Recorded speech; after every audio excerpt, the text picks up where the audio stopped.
Good afternoon and welcome to another episode of Dazed and Confused, my 3 times a week live show where I talk to you about social media and video, and most importantly, all the stuff that you could be doing for your brand, for your business to grow for free, especially in these strange times that we're all living through. At the moment, we still don't know when we're going to be out of lockdown. We still don't know when we're going to be able to meet up with other people or have people in our stores or whatever.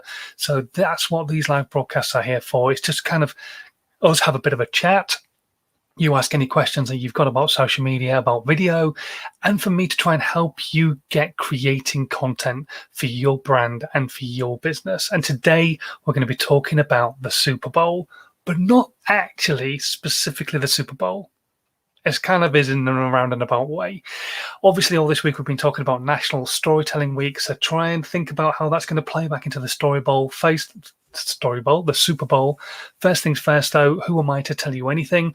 Well, I'm Simon Scholes. I'm the founder and creative director of Perception Studios, and we're an award-winning visual marketing agency, and we help brands and businesses create content that really makes them stand out on social media. Now, that could be video, animation, all sorts of different kinds of thing.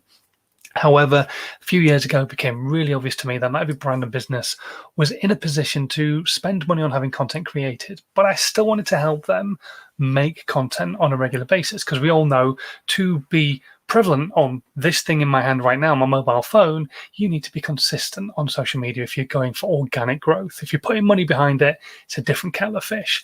So what I did was I sat down and went through a process that I had used myself personally, that I had used with my clients, that I'd used with my talks that I'd given, and turned it into a book, called it How to 9 Times Your Social Media. And basically it's a process of everything from planning through to podcasting and all the stuff that goes on in between as well that can help you make your content work harder for you. So that's what these podcasts are all about. That's what all my content is all about. It's just trying to get you creating content, giving you some really simple, easy tips, things to think about that will help you start creating content for your brand and for your business. So like I say, today we're going to talk about the fact that it is Super Bowl 55 this weekend. Also the Six Nations start as well and other things like that. But we're going to talk about the Super Bowl because the Super Bowl is a really interesting one. A lot of America will sit down and watch the game this weekend. However, a lot of people won't actually be all that bothered about the game. They'll be more bothered about the adverts that come on in between. And this is because they become probably some of the most creative content that you will ever see. And those pieces of content that perform really, really well are the stories. And this is what I want to talk to you about, because I want to leave you on this note on Storytelling Week, because Storytelling Week finishes tomorrow. But I don't want you to think about stopping telling stories with your content tomorrow. I want you to keep telling stories with your content all the way through this year and going forwards, because telling a story really will help you emotionally connect with your audience. So I want to tell you a story about one of the pieces of content that performed really, really well last year, because obviously we don't know what's going to come up in Super Bowl 55. But during Super Bowl 54, there was quite a prevalent advert. Now, it probably didn't really mean a huge amount to us over here in the UK. But in America, there was a character who's behind a peanut brand called Mr. Peanut. And he is well known and loved around the country. And basically the brand and the business decided with their creative agency, Vayner Media, that they were going to kill Mr. Peanut. And so a week before the Super Bowl, they killed Mr. Peanut.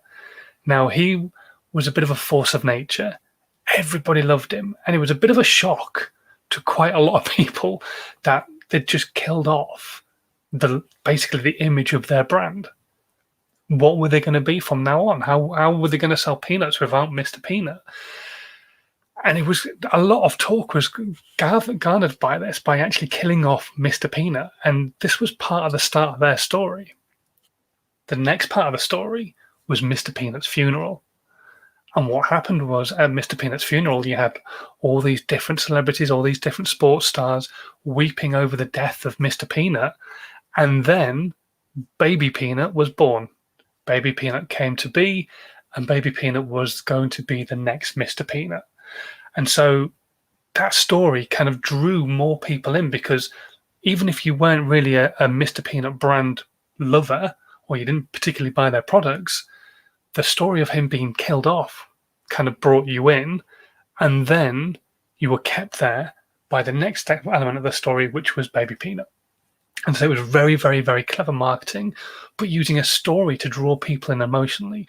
They were emotional because Mr. Peanut was killed. They were emotional because Baby Peanut was born.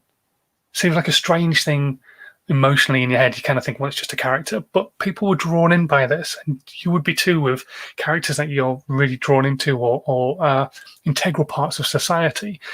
And we did the same thing in this country with Nescafe. Back in the 80s, there was a very famous sequence of adverts. You may not have seen them, you may not be old enough, you may have seen them, where there was two people living in a block of flats, and in the very first one, she comes across, she's holding a dinner party, she's just moved in, and she's got no coffee, so he gives her some Nescafe. Or was it Gold Blend? I think it was Gold Blend, actually.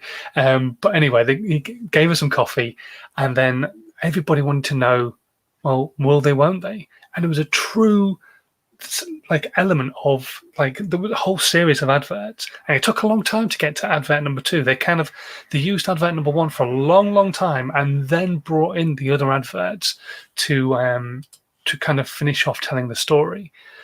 But that story helped an uplift in their sales massively, because everybody wanted to know what was going to happen with them. But then they got bought in emotionally to the brand and the product because of the story. And then emotionally, whenever they were walking around the supermarket, they would see it and go, oh yeah, I remember the story. Oh, well, I'll buy a jar of that. And so people were buying more of the product because of the story.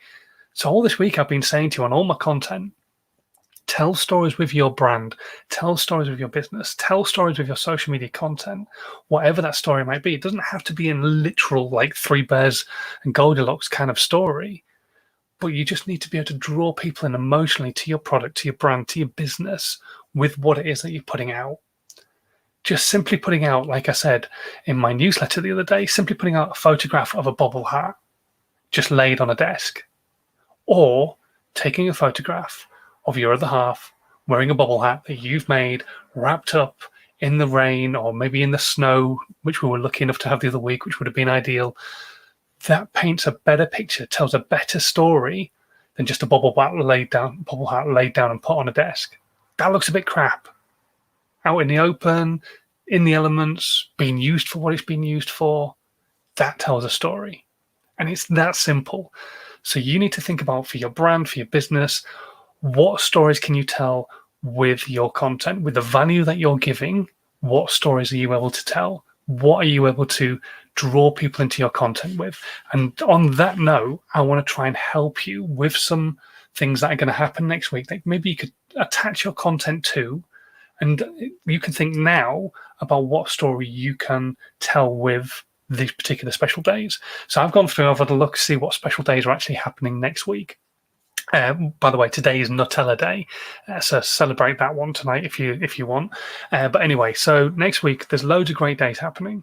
There's some brilliant websites that you can use. I'll put some down in the section below after this broadcast. But if you don't want to go and click on those links, think about what stories you could tell for your brand and for your business with these. So on Monday, it's Laugh and Get Rich Day.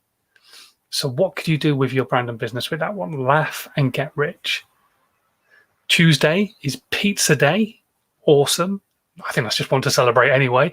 Or Safe Internet Day, which is a fantastic one for many different brands at the moment, especially things like cybersecurity. Also, Cyber Mum, who I had on my live just before Christmas, talking about safety on the internet for children and that kind of thing. Wednesday is Umbrella Day, perfect for the current climate. The weather sucks balls, but we all want to still get out and have exercise. Thursday, Don't Cry Over Spilt Milk Day. Don't worry about making mistakes, all that kind of stuff. And Friday is No One Eats Alone Day. So there's some really cool stuff going on next week that you could maybe tie back into your business and tell a story with your content with. So that's all I want you to think about, is come off the back end of this live broadcast and just think, what stories can I tell with my content going forwards? Yes, it's been National Storytelling Week this week, which has been fantastic, and being able to talk to you about the importance of telling stories has been brilliant, and being able to portray some of the things that are really important about telling stories. But it's not just a week. It's like a dog. A dog isn't just for Christmas, it's for life. Telling stories with your content isn't just for 1 week, it's for the whole life of your brand and for your business. Keep telling stories with your content. You'll keep drawing people in emotionally. They'll connect with you. They'll understand the pain point that you remove, the value that you give, and then hopefully further down the line become a customer. But even if they don't, they become part of your community, and that's really important. Okay, I'm going to disappear. There's not been any questions over the last couple of days, and nobody's asking any questions in the comments right now. So I'm going to shoot, but thank you very much for watching today. If you are brand new to these broadcasts, it would be amazing if you could hit the subscribe button, especially if you're watching on YouTube or on Facebook. You can hit the little notification bell as well, so it'll tell you when I go live next. If you are brand new to these podcasts as well, because this audio will be the podcast tonight, make sure you leave a review on iTunes, hit the subscribe button, and for everybody, why don't you just move your thumb or your mouse ever so slightly to one side and click that share button.